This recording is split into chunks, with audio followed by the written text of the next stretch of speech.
کہتے میں نے سویرے اٹھ کے ڈھونڈنا شروع کر دیا،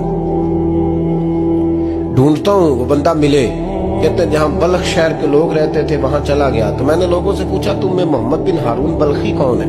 لوگ کہنے لگے وہ تو بڑا نیک آدمی ہے، پرہیزگار ہے، بڑے بولے بالے، بڑے اللہ والے، ریاض آپ کو بس ہم ہی جانتے ہیں، وہ تو بڑا نیک ہے، پرہیزگار آدمی۔ میں نے کہا اچھا کہاں ہے؟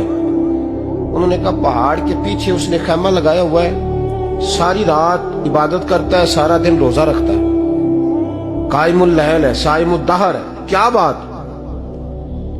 فرماتے ہیں میں ان لوگوں کی بات سن کے حیران ہو گیا کہ مجھے کیا بتایا گیا، یہ کیا کہہ رہے ہیں؟ فرماتے ہیں میں پہاڑ کے پیچھے گیا، حضرت مالک بن دینار علیہ رحمہ فرماتے ہیں جب میں وہاں پہنچا تو میں نے اس شخص کو مصلی پہ بیٹھے دیکھا،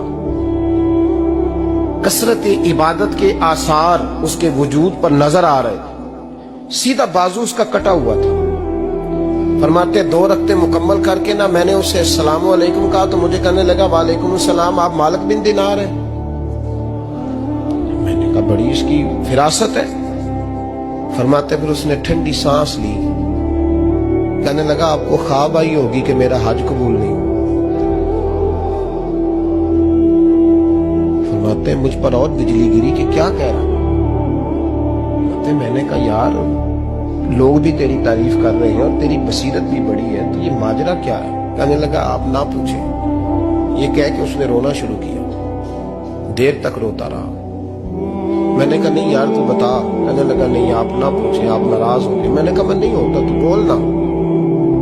کہنے لگا حضور 24 سال ہو گئے مجھے حج کرتے ہوئے، 24واں حج ہے میرا، اور ہر سال کوئی اللہ کا ولی آ کے بتاتا ہے کہ جا چلا جا تیرا کوئی نہیں قبول ہوگا۔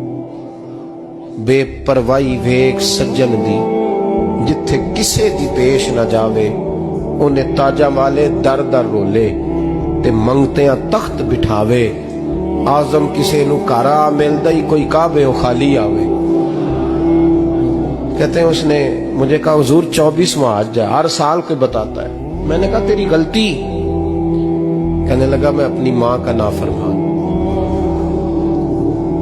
میں نے کہا واقعہ کیا ہوا؟ کہنے لگا حضرت اللہ نے مجھے دولت دی، مال دیا، زمینیں دی، تو میں عیاش ہو گیا۔ امام مالک بن دینار رحمت اللہ علیہ فرماتے ہیں مجھ سے کہنے لگا پیسے آئے تو میں عیاش ہو گیا۔ رمضان کا مہینہ تھا، عصر کے بعد میری اماں افطاری کی تیاری کر رہی تھی، میں گیا، میں نے کہا شراب پی ہوئی، اماں روٹی دے، تو اماں کہنے لگی شرم کر، روزہ رکھا نہیں تو جنہوں نے رکھا ہے ان کا تو خیال کر۔ کہتے اماں کی بات کا مجھے غصہ لگا، میں کہا کرتا ہوں بد نصیب ہے وہ بیٹا جس کا باپ اس سے بات کرتے ہوئے ڈرتا ہے کہ پتہ نہیں کہاں سے بولے گا۔ بد نصیب نہیں وہ بیٹا جس کی ماں اس سے بات کرتے ہوئے سہم جاتی ہے کہ پتہ نہیں کون سی بولی بولے گا۔ بد نصیب نہیں کہ ماں باپ بھی جس سے کھول کے بات نہ کر سکے۔ حضرت مالک بن دینار سے کہنے لگا اماں نے جب کہا نا شرم کر تو مجھے غصہ آیا، میں نے ماں کو تھپڑ مارا اور میری ماں جلتے ہوئے تندور میں گری۔ لوگوں نے مجھے پکڑ کے اندر بند کر دیا کمرے میں، ساری رات میں شور سنتا رہا پر نشے میں دھوت رہا۔ سویرے آنکھ کھلی تو میری بیوی بیگ باندھ رہی تھی۔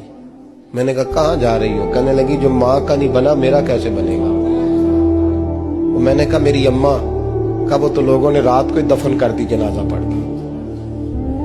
تڑپ کے کہنے لگا مجھے کیوں نہیں بتایا؟ تو کہتے ہیں لوگ کہنے لگے تیری مرتی ہوئی ماں کہہ گئی تھی اسے میرا منہ نہ دیکھنے دینا، میرے جنازے کے قریب نہ آئے۔ حضرت مالک بن دینار فرماتے ہیں جب اس نے یہ بات سنائی تو میں نے بھی اس کے منہ پہ تھپڑ مارا۔ میں نے کہا تو اسی قابل ہے۔ کہتے ہیں وہ رونے لگا، حضور دعا کرے اللہ مجھ سے راضی ہو جائے۔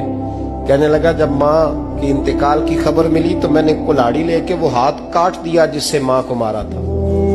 میں نے ساری جائیدادیں خیرات کر دی۔ 24 سال ہو گئے، 24 سال ساری رات نماز پڑھتا ہوں، روزہ رکھتا ہوں، حج کرتا ہوں، پر ہر سال کوئی آ کے کہتا ہے جا دوڑ جا تیرا کوئی نہیں قبول ہوا۔ حضور دعا کرے مالک راضی ہو جائے۔ فرماتے میں تھپڑ مار کے آ گیا۔ میں نے کہا تجھ سے راضی ہو جائے اتنے ظالم سے؟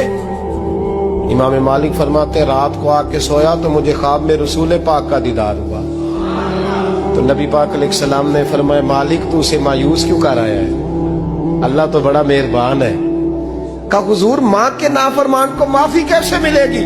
تو امام مالک فرمانے لگے نبی کریم نے فرمایا جا اسے جا کے بتا دے تجھے قیامت میں تیری ماں کی وجہ سے بخش دیا جائے گا۔ کہا حضور اماں کی وجہ سے کس طرح؟ تو محبوب فرمانے لگے اس کی ماں قیامت میں اس کے خلاف مقدمہ دائر کرے گی رب کریم کی عدالت میں، اے اللہ میں نے 9 ماہ پیٹ میں رکھا، درد سہ کے اسے جنا، جگر کا خون پلا کے پالا اور اسی نے مجھے قتل کیا۔ رب کریم اس کی ماں کا مقدمہ سن کے کہے گا اٹھاؤ اس کو دوزخ میں پھینکو، اس نے ماں جلائی تھی اسے بھی جلاؤ۔